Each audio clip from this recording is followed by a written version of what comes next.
Hey, you guys. Okay, ready for session number 8 and 9. This is going to be really good. We're coming to the close of the basic training today.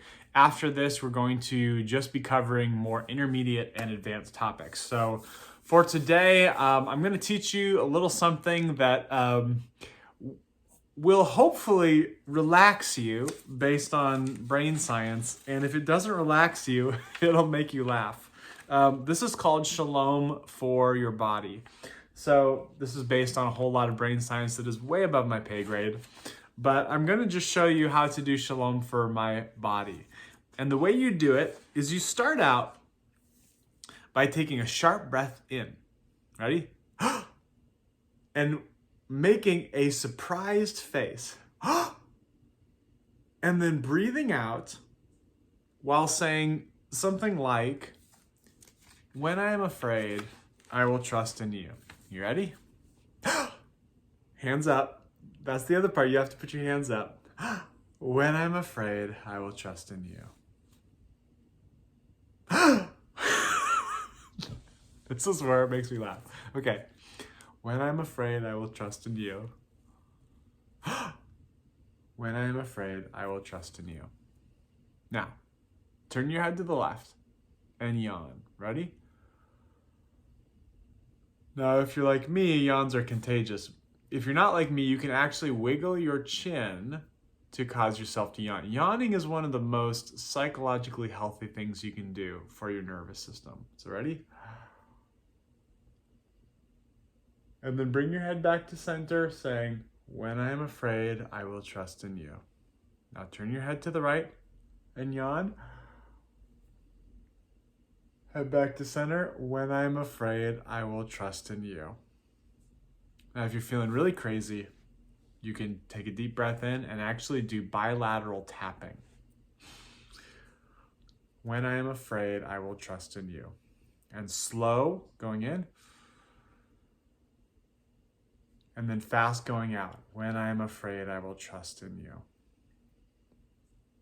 Now, if that's all very bizarre and confusing to you and you don't understand how the vagus nerve connects to your basal ganglia and prefrontal cortex, which I still don't, here's a couple more simple exercises that will help you and perhaps your participant get grounded at the beginning of a session, or if you get into a situation where the participant is showing visible agitation and nervousness and anxiety.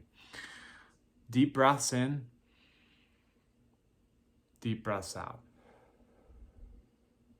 Deep breath in, deep breath out. Coaching the participant to become aware of the breath going in and the breath coming out. You can gently become aware of your body internally. Where's their tension? And simply release the tension. So I've found some tension right here in my head. Breathe in and just release any tension that you find. You can also be aware of all of your surroundings. The 5 senses are very important, and so what are you hearing? What are you seeing? What are you smelling? What are you tasting? And what sensations are on your skin, or what are you feeling?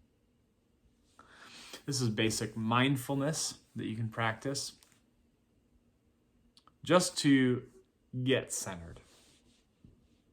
You can also do breath prayers like, "When I'm afraid, I will trust in you. The Lord is my shepherd. I shall not want." Whatever works for you, whatever is meaningful to you, you can do those simple breath prayers. You can also just give one single good yawn. And I like to yawn in, and then when I yawn out, I just focus on the fact that Jesus is actually with me. And sometimes just doing that releases a sense of God's closeness and his presence. Actually, what's happening is it's allowing my nervous system to relax enough that my relational circuits can get engaged. We're going to talk about relational circuits today, among other things like trauma and attachment and attunement. And you guys should have seen in your email a little write-up that I did on attachment and attunement. So we're not going to cover those, but they're very important for building relational skills and also building emotional connection with people and with the Lord. I did want to talk about relational circuits because when your relational circuits are on, Carl and Jim Wilder talk about these relational circuits in your brain. When they're on, they are characterized by a warm, connective desire to be with somebody. This requires that that person feels relatively safe and or that you have capacity for that relationship.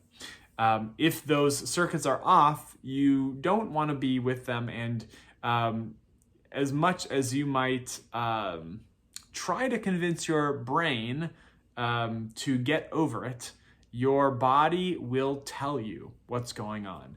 Because when you're in the room with a person that makes your relational circuits turn off, in other words, they trigger you and those circuits turn off, your body will tell you all about it. And you all know the feeling of walking into the room with somebody that makes your stomach kind of turn inside out, not in a good way. I had a very interesting experience with this, actually.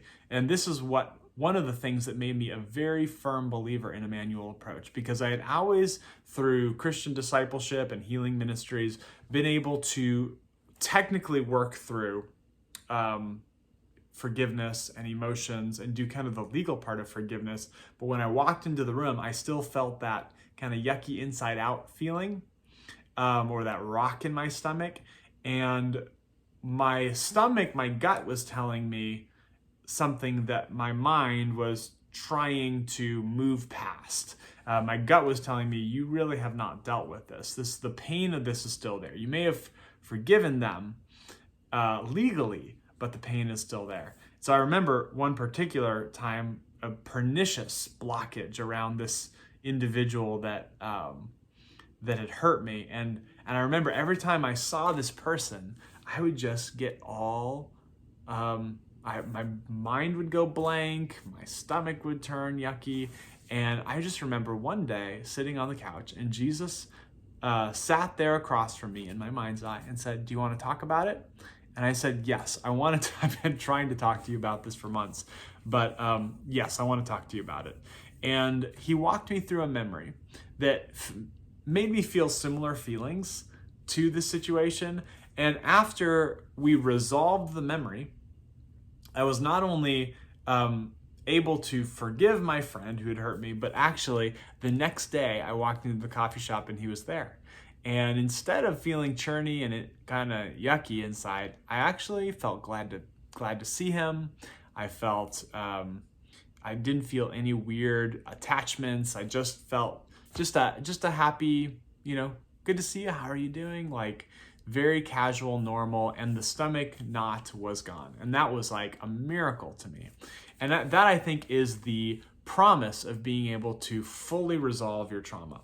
So when you walk through trauma in a relational way with somebody who loves you, in this case it was Jesus, and you're able to get all the way to the end to a satisfying conclusion, then you are able to actually change the physiology of the way that your mind and body process your pain.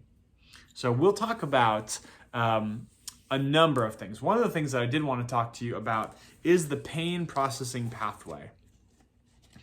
And the pain processing pathway is something that allows us to take pain in one end and get to the other end of that processing where pain can become maturity, wisdom, and skills. So what is the pathway or the journey that pain has to take to get from, wow, this feels bad, to this doesn't feel bad anymore?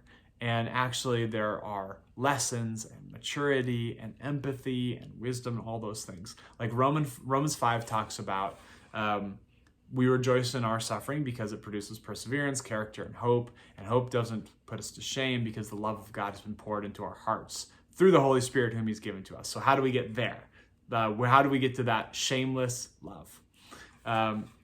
It goes through this pathway. So when you experience trauma, and maybe we should back up and talk about a definition of trauma. And I talked a little bit about this in my article, but trauma is any painful event in which you do not feel that you have access to relational resources. So if I'm a 5-year-old kid and somebody on the playground knocks me down and calls me a name, even though all of my friends might be around me, nobody helps me up. And the teacher is far away on the other side of the playground. So even though there are people there, I don't have access to their relational resources. And that gets codified or filed in my hippocampus as a trauma. And a trauma is an overwhelming event without relational resources that causes a circuit breaker in my brain to flip off. And that's the circuit breaker that causes me to not be able to access relational resources, because now I'm in fight or flight. Now I'm just trying to survive.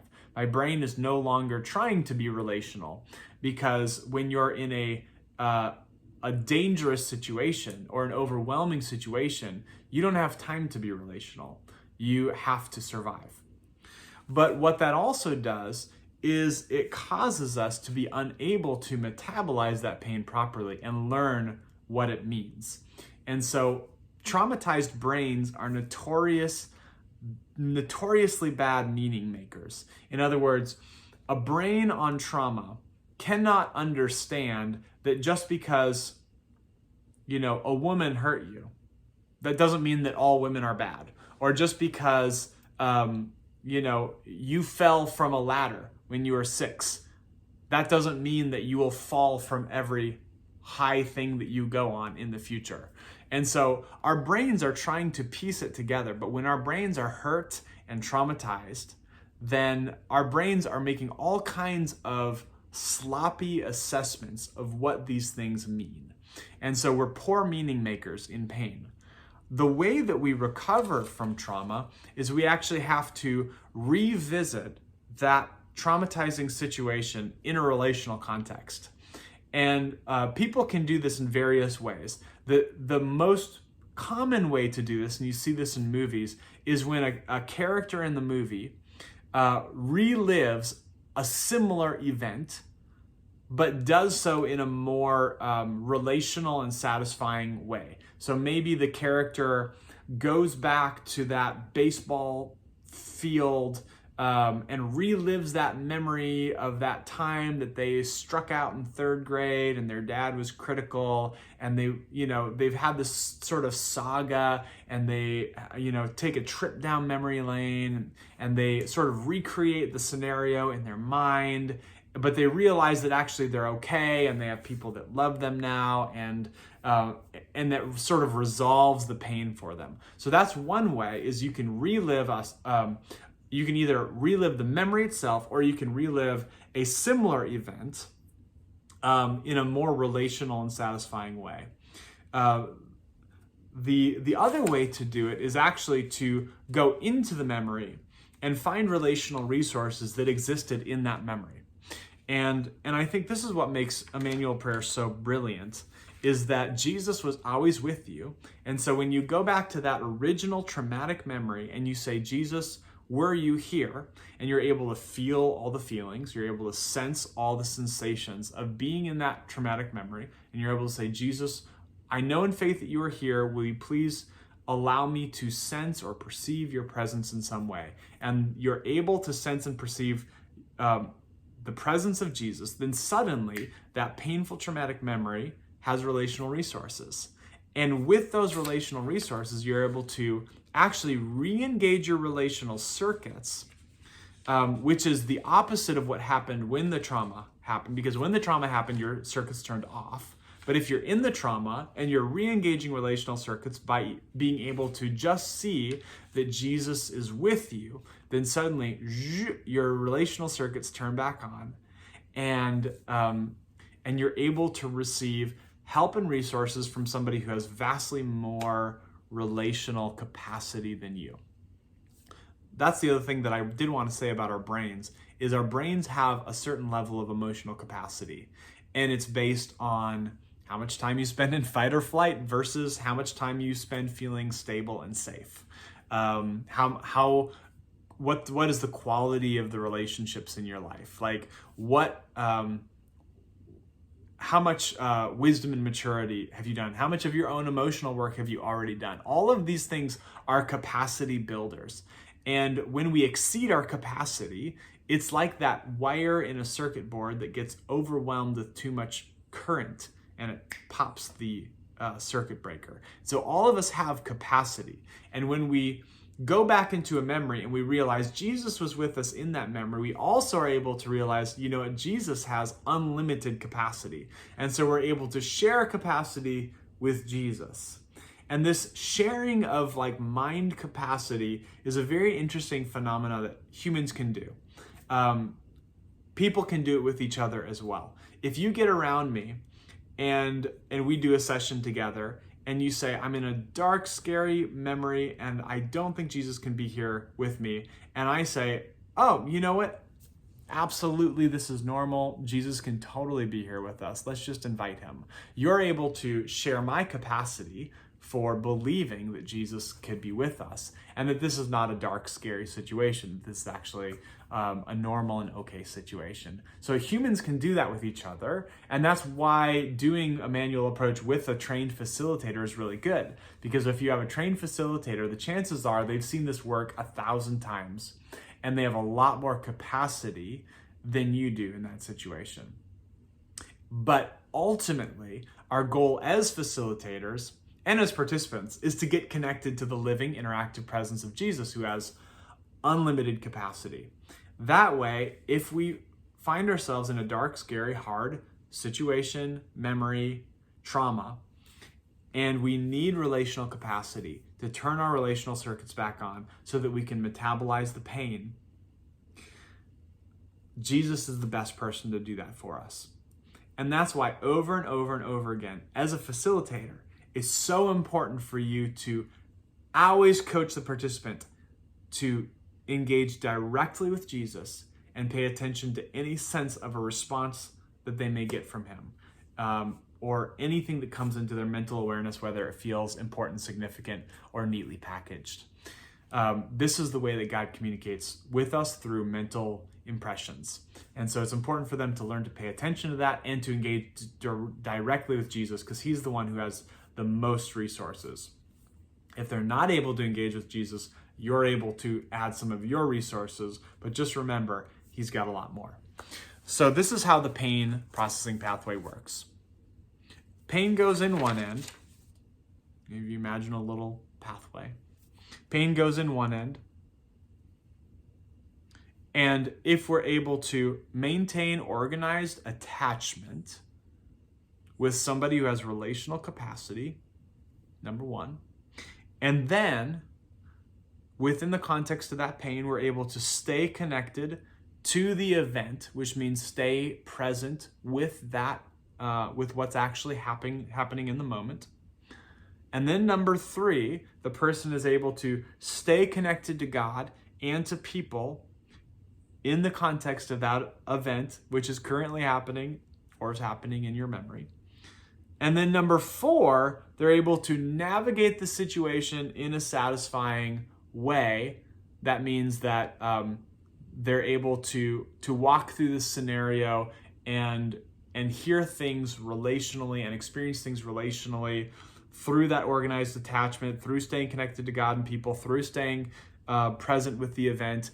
And they're able to say, okay, yes, that is that is satisfying. That is within my capacity to wrap my heart and mind around. And then number 5, they're able to correctly interpret the meaning of the event. Then that pain is properly metabolized. That pain has gone through the pain processing pathway successfully. But if at any point in that journey that pain gets stuck, then it's a trauma. If they're not able to maintain organized attachment with somebody with relational resources, if they're not able to stay connected and present in the event, if they're not able to stay connected to God and other people in satisfying relational ways, if they're not able to navigate the situation in satisfying ways, and if they're not able to correctly interpret the meaning, that becomes a trauma. And that's where we have to go back and do the repair work. If we're able to do the repair work, the pain is metabolized. Just like our gut metabolizes food, our mind is designed to metabolize pain with those relational resources. All right. So we've covered trauma. We've covered relational circuits. We've covered capacity. And we've covered the pain processing pathway. What else do we need to cover today? And we've done the really fun Shalom for Your Body exercise. So in these sessions that you're about to do, you're going to add a couple of new pieces. Today, you're going to be doing basic trauma work. And so we're going to be spending a little time building a safety net around a positive memory. If and only if your participant is able to experience and feel the living presence of Jesus with them in that safety net, then you can move on to the traumatic memory. You can coach them to simply recall any painful memory from the past. And I would invite Jesus to help them select the right memory. They can select their own memory if they have one that they want to work on. My recommendation is not to do the biggest, hardest, scariest memory of their life. If Jesus leads the person to that memory and they feel that that's a good memory for them to go to, that's fine, you can do that. My recommendation is to do a smaller, less traumatic memory, maybe a memory of getting cut off in traffic and losing your temper last week. An adult memory is usually less traumatic than a childhood memory. But there again, we've seen Jesus do some stunning work with some of the deepest wounds in people's hearts from childhood. And so the best policy is always to engage directly with Jesus and follow him wherever he leads. And so after building the safety net, you're going to invite Jesus to help the person connect with a traumatic memory. You're going to have them describe it out loud in detail. But you're going to have one extra piece that I want you to try doing. As the person is describing the memory out loud, as soon as they get to the first maybe 30 seconds of the memory, as soon as they come to the first natural pause, you're going to ask them to invite Jesus to come with them into that negative memory immediately. You don't want somebody to spend 20 minutes describing a terribly painful event from their life without Jesus being with them. This did not occur to me to try until I actually watched somebody do it, and I thought that was so brilliant. The person went into a terrible abuse memory, and immediately, before the trauma even began in the memory, even when they were setting the scene, Carl asked the participant, would it be okay if from the very beginning Jesus came with you into that memory? And then Jesus was with her as she walked through every piece of the trauma as it unfolded. And it was still painful, but she wasn't alone in the pain as it was unfolding. So if the person is able to invite Jesus right away into the trauma and not even wait for them to finish describing the trauma before Jesus comes in and begins unfolding pieces of it, that's best. Actually, it's best if Jesus can just walk right into the trauma from the first moment. So as much as Jesus can be available and with the person in their pain, in their trauma, that's always going to be best. Now, a couple other pieces that you're going to be adding to your session. At the beginning and end of your session, you're going to be doing opening and closing prayers. I will be sending you the opening and closing prayers and commands, and these opening and closing prayers I've found to be exceptionally helpful in helping people to just to cover their bases. I would recommend that you read the closing and opening prayers as written. You can read them fast, you can read them slow. I would recommend you read them fast. Because you're doing business in the spiritual realm in these prayers. You're binding the demonic, you're asking Jesus to appoint representatives, you're calling all the parts of the individual forward to be fully attentive in the work. You're doing just a lot of different stuff that you may not fully understand right now. But I've seen just the opening and closing prayers unblock people spiritually. And so that will be very helpful for you to just read those opening and closing prayers at the beginning of every session. Always during the closing prayer. Well, during the opening prayer, I let participants know, hey, I'm going to do an opening prayer. And while I do, I want to invite you to begin thinking about a positive memory, unsplintered positive memory. And so when I finish the closing prayer, as that memory comes forward, just describe it to me in detail. And so they can spend that time in the opening prayer just thinking about where they want to go in the positive memory. During the closing prayer, I like to say, hey, we're going to do the closing prayer now, but during this 1 to 2 minutes when I'm doing the closing prayer, just go ahead and spend a little extra time with Jesus. And at the end of the closing prayer, I always ask, hey, anything cool happening with you and Jesus while I was doing the closing prayer? And allow them to respond. The final thing I wanted to mention is just the introductory comments section, and this is going to be at the very beginning of the session. And this is where I ask people how they're doing, and just generally, and I don't take more than 5 minutes to do this, and for your purposes, you'll only have maybe 1 minute. To say, hey, how's it going? Is there anything specific that you wanted to work on today? Or do you want to just give Jesus a blank check wherever he leads it, see where he goes? And oftentimes what you'll find, and if you had been able to watch the full video with Alex, you would have seen that Alex actually had something that he was triggered about or concerned about at the beginning of the session that actually got addressed in the session. And you'll find that happen over and over again. So it's really important to pay attention to those initial comments, even if all you have time for is, hey, how are you doing this week? Because oftentimes what is on the person's mind as they walk into the session will be the thing that Jesus will use as a launch pad or a launch pad for the healing work. And sometimes people will report presenting problem in their life that they are dealing with and processing, and Jesus will spontaneously lead them to a memory during the session that seems to have nothing to do with what they walked into the session with.